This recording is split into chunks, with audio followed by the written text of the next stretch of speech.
a land of natural endowment. Tibet. The lofty mountain Chomlama. Peaceful lakes. The sacred Potala Palace. Snowy peaks shimmer under the blue sky. Cattle and sheep graze on the expansive grassland.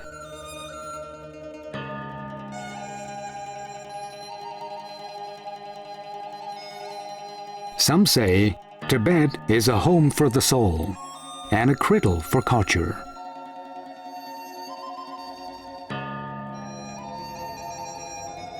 Its geological environment is so unique as to beget distinct cultural traits, most explicit in the culinary flavors.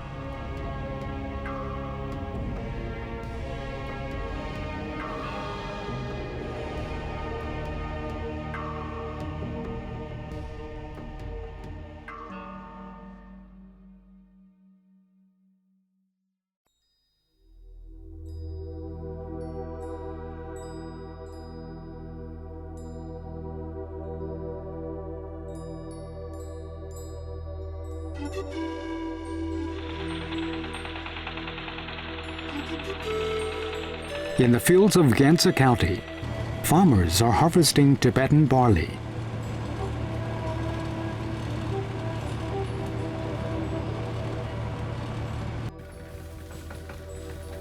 Tibetan barley ripens in September and October. This highland crop, for thousands of years, has been the staple food in Tibetan diet.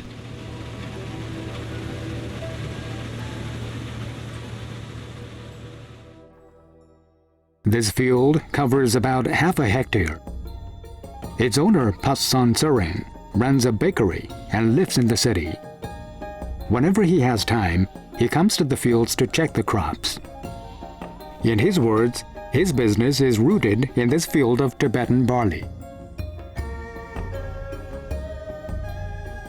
In order to produce the best black Tibetan barley organically, he has invested many years on this field.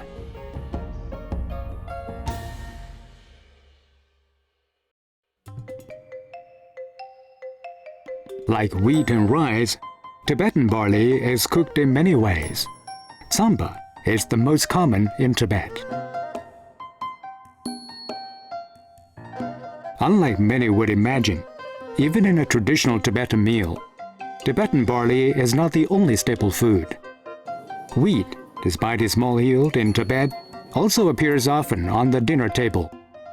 It is processed into flour, but cooked in a way that is distinctly Tibetan.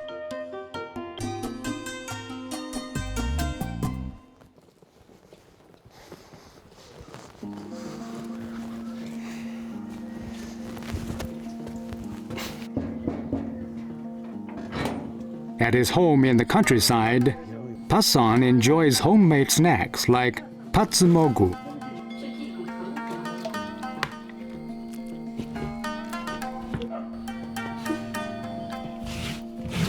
The dough is made into rolls.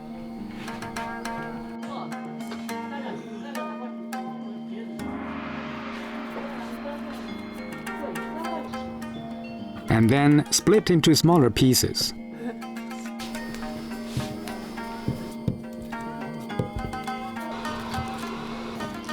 Which are boiled in hot water.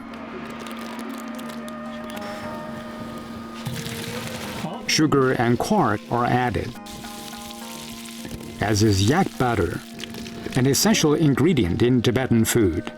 Finally, it is heated in a pot. Most Tibetan foods are easy to make, convenient, and high in calorie.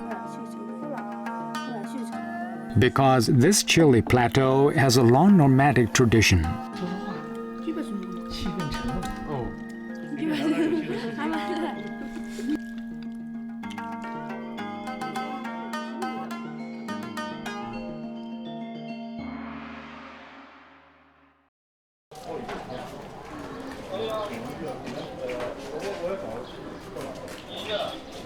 Anasankhan Nunnery is located in Lhasa, the capital of Tibet. It was first established in the 7th century during the reign of the Tibetan Empire. Among Tibetan Buddhists, this nunnery enjoys great esteem and reputation. Like their fellows, nuns working in the tea house start their day by chanting scriptures.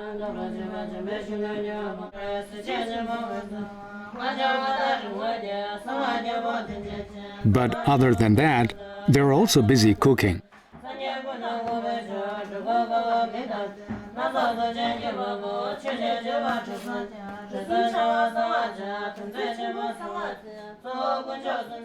Chanting and cooking at the same time is a special routine for the nuns.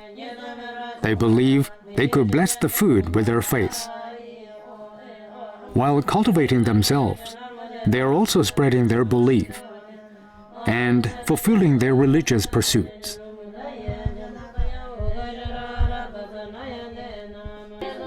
At 19, Pantsog Dolma became a nun at her own will.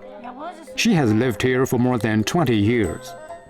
After the nunnery decided to open a tea house for extra income, Pantsog Dolma learned to make sweet tea and Tibetan noodles. I learned from a granny at Guangming Tea House. She was teaching there. The teacher knew our director. They said that the nunnery could send 2 nuns to learn, and that they would try their best to teach us. At Guangming Tea House, we learned how to make sweet tea and Tibetan noodles. After the lessons, we figured out how to make steamed buns on our own, including vegetarian buns. They taught us how to make sweet tea and Tibetan noodles, and also how to procure raw materials. The teacher answered all our questions, and we managed to grow our business.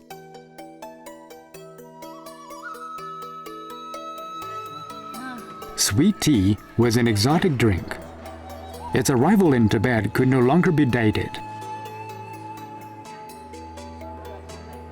Along the alleys of Lhasa, tea houses are everywhere, and sweet tea has become part of Lhasa life, as a common daily enjoyment.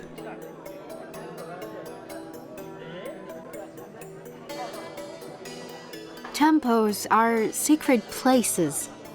At our tea house, guests could hear the chanting of scriptures and get their peace of mind.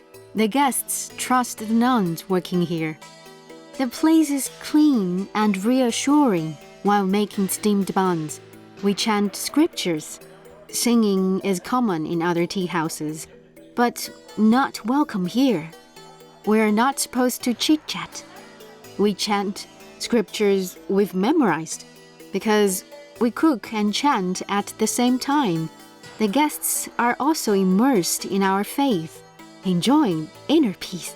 Our foods are clean and also cheap because the nunnery does not pay rent. That's why our foods are cheaper and favored by people in the neighborhood. The sweet tea at Anasankan Nunnery is well known in Lhasa. The good business is attributed to Pantsog Dolma's exceptional culinary skill. Sweet tea is made of black tea, milk powder or fresh milk, and sugar. Following the same recipe, using the same simple ingredients. Different cooks somehow create different flavors. The cook steeps a specially made cloth bag into boiling water, holds the tea bag with one hand, and keeps stirring.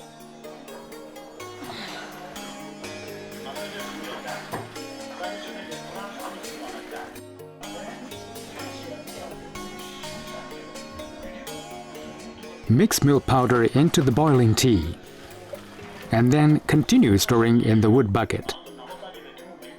Anisankan Nunnery insists on using these uniquely traditional kitchenwares.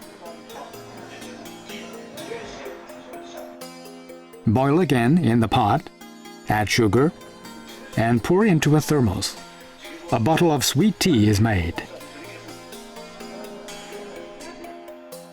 With just $1, you could sit in a cozy corner, enjoy a bottle of hot sweet tea, and spend a whole afternoon with friends.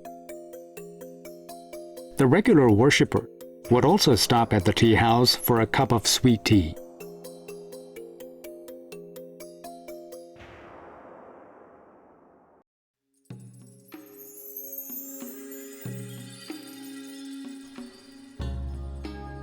Food, evolving through the years, does more than just feeding the body. It also nourishes the souls of believers and lovers alike. Akadim Bakery bears witness to the love between Pasan Tsering and his wife, Man Shin Wei. Early in the morning, Pasan Tsering is busy working at his shop. He must finish the last batch of bread and deliver them to his branches on time.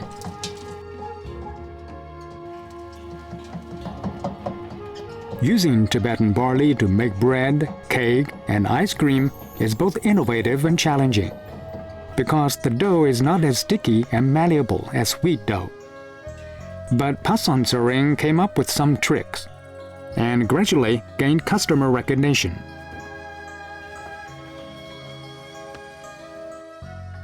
Our bread recipe is a result of many trials and errors, because pure Tibetan barley dough is not sticky. The dough doesn't swell up easily. We had no choice but to use other methods and add more ingredients to bake our bread. Tibetan barley contains unique nutrition. As people grow more health conscious, it has become more popular. I started with a mix of seeds, some black, some white, all mixed together. It was impossible to separate them apart, so at our first try, we had to manually collect the black seeds. Black Tibetan barley is very nutritious, with a rich variety of trace elements and great health benefit. This crop ensures balanced nutrition for Tibetans living in mountains where vegetables do not grow. Today, our quality of life or life expectancy is actually decided by what we eat or drink and our lifestyles. So I believe that clean and wholesome food is the key to a healthy life. That's why we use black Tibetan barley. This is Akadim Bakery's feature product, cow dung bread. Despite its bizarre look and name, it is young people's favorite. This is the Tibetan barley that we use. It's purple, but also called black Tibetan barley. This is a very common Tibetan spice named zibu, or Tibetan wild scallion. It grows in the wild. Cow dung is called jowa in Tibetan language. The Tibetans have been using cow dung as fuel for thousands of years. Here, cow dung is indispensable to production and living. As a fuel, it creates warmth. As a fertilizer, it brings wealth. Jowa reflects the unique culture of the Tibetan plateau and its nomadic lifestyle. Pasan Tsering named his main product cow dung bread in the hope to spread the Tibetan culture. It's a good conversation starter. People would ask, why do you choose the name cow dung? You can eat cow dung. And this gives me the chance to explain our culture. Akadim Bakery could not exist without input by a woman, Pasan Tsering's wife, Man Shin Wei, a girl of Han nationality from Guizhou province. It started with a simple idea. The two of us wanted to do something together. She suggested we do something sweet. I asked, what sweet thing? She said, cookies. I said, okay.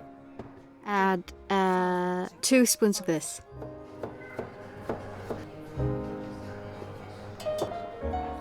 Baking bread and cake is a sweet thing for Pasan Tsering and Man Shin Wei. They worked day through night as apprentices and promoted sales with their innovation. The sweet food bears witness to their sweet life.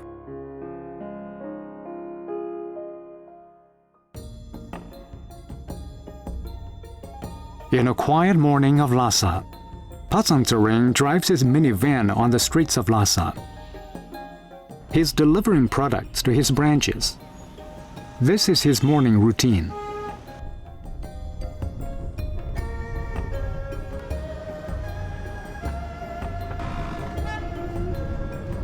He was a dancer, and now he owns a chain bakery. At 37, he changed the course of his life. It all started with a very simple idea: finding new ways to cook Tibetan barley. Like tea houses, Akadim Bakery is a place for gatherings and leisure. But it is different in its casual setting, resembling a Western fast food joint. The young folks in town are all over this place.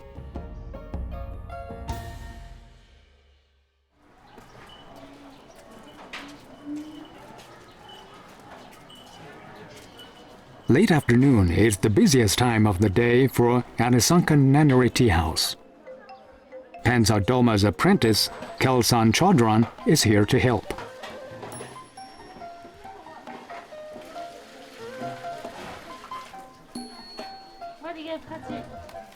Kelsan Chaudhran is like a young Pansa Doma.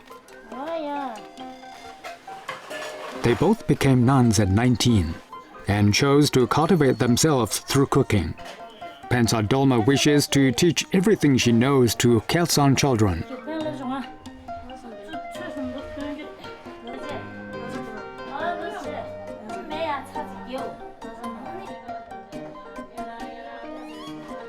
Tibetan noodles is typical Tibetan food. It is neither a proper meal nor a quick snack. A good place for Tibetan noodles is the tea houses. They are the reason that made Tibetan noodles so special.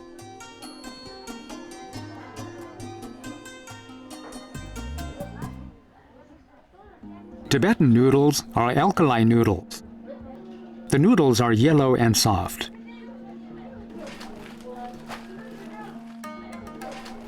Alkali neutralizes the acidity of bone soup and flour and adds soft and smooth texture to the noodles. Alkali also helps with bowel movement and neutralizes excessive gastric acid. All Tibetans believe eating Tibetan noodles is good for the stomach.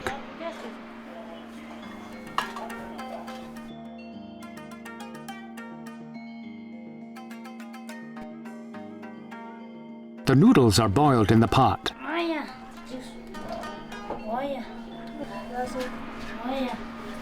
When they're done, they're rinsed under cold water. This is how people in northern China cook cold noodles. This method improves the texture of noodles, making it more resilient and less likely to break. After rinsing, the noodles are spread. When they're dry, they're ready for seasoning.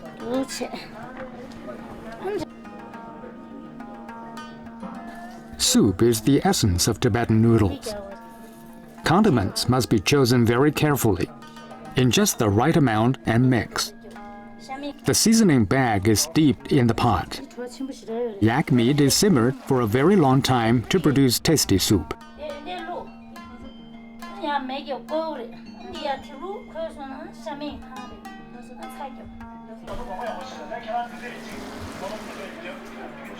Before serving, the prepared noodles are dipped again into hot water. Add meat soup and sprinkle some salt and chopped scallion. A bowl of delicious noodles is made.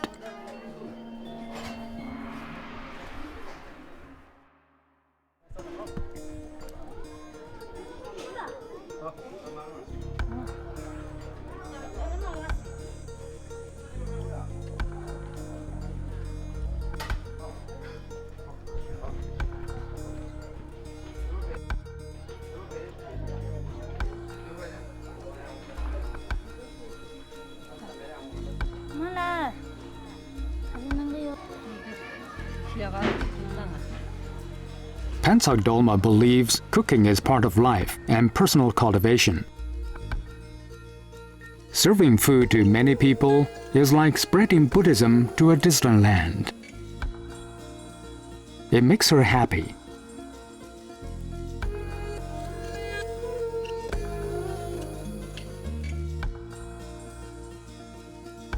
Today, she's passing this happiness to Khalsan children.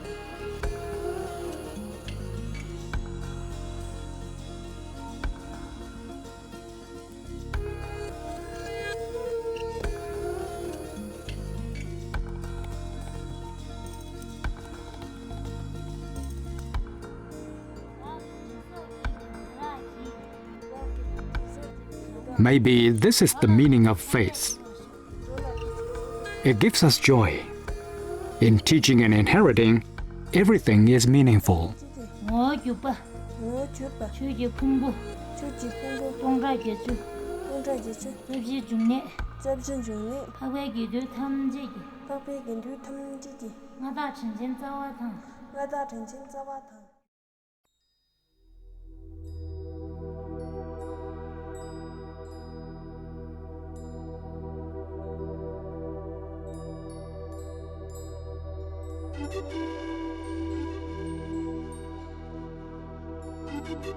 In the afternoons, more customers come to Akating Bakery. Pasan Tsering is making fresh Tibetan barley wine.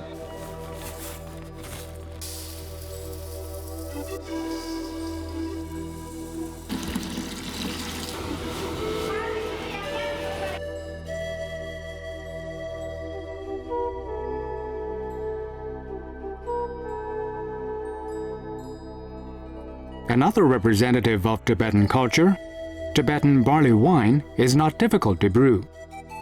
Almost every Tibetan family does it.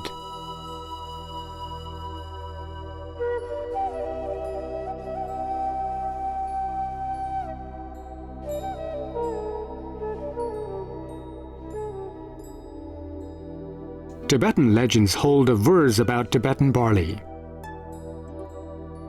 Life with Tibetan barley is joyous and happy.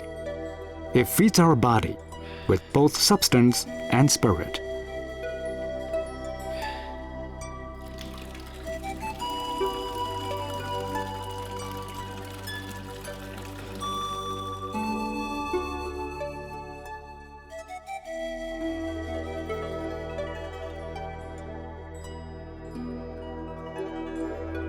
Late in the night, this place is still crowded.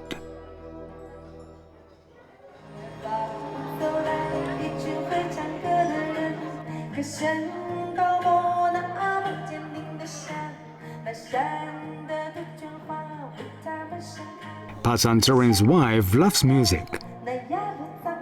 As a seasoned accordionist, she claims the spotlight on stage.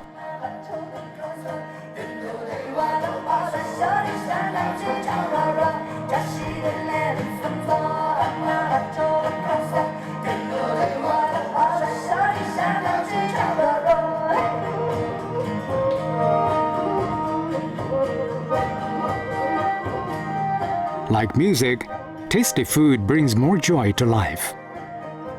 It all started with the idea to do something sweet, and now a bakery is well established.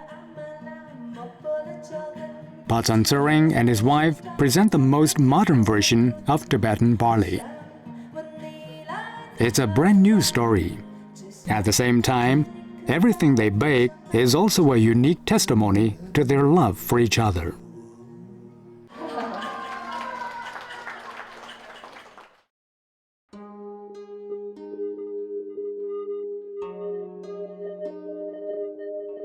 Cities, countryside, and farmlands are familiar landscapes for most tourists.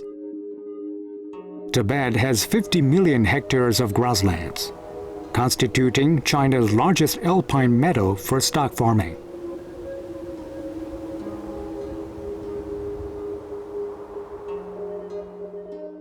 With social economic development, Tibet is now being urbanized. But animal farming and related industries still provide a fairly large amount of jobs for Tibetans.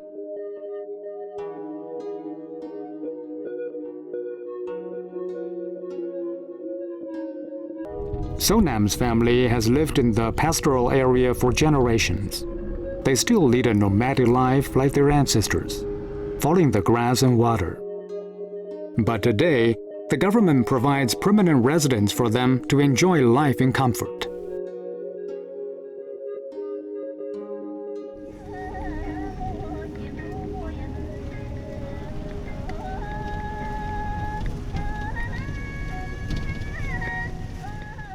Mandarin, Math, Tibetan, and English. Sonam's son Wanchuk is 9 years old, a third-grade primary student. As long as he has time, Sonam sends his son to school every morning.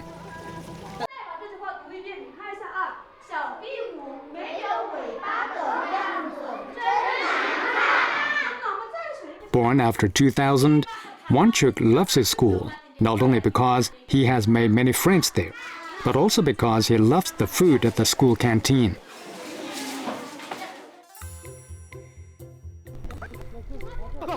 Tibet provides free schooling with free food and accommodation from primary to high school to all children from farming and pastoral families, and financially challenged urban families.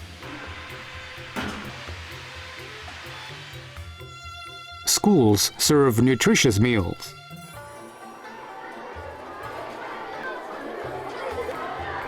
Including vegetables, fruits, milk, and meat.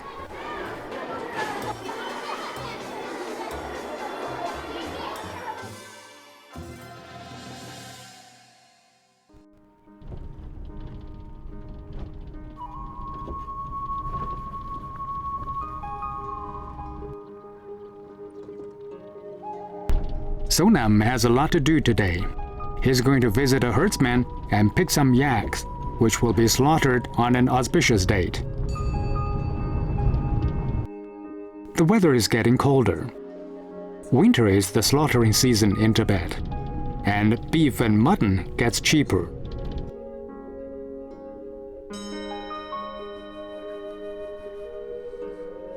The vast expanse of highland meadow is the typical terrain in Tibet. People living in this spectacular landscape created a unique and marvelous pastoral culture with their ingenuity and hard work.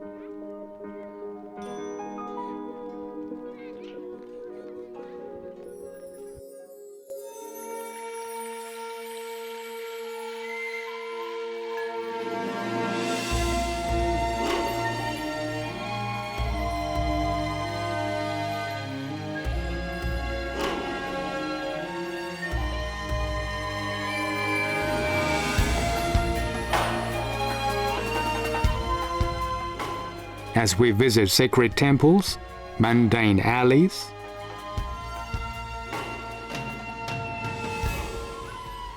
crowded cities, endless fields, modern bars, and pastoral homes,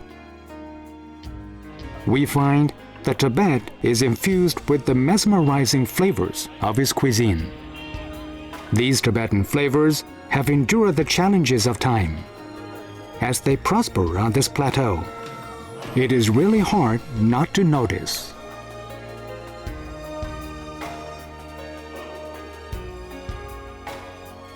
Some hold expectations for the future, while others savor the days of yore. Some delegate themselves to hard work, while others enjoy peace and comfort. Some strive to preserve traditions, while others innovate for the future. Tibetan flavors, favored and thus sustained by these people, are measuring their affectionate attachment to nature, to society, to family, and to this land.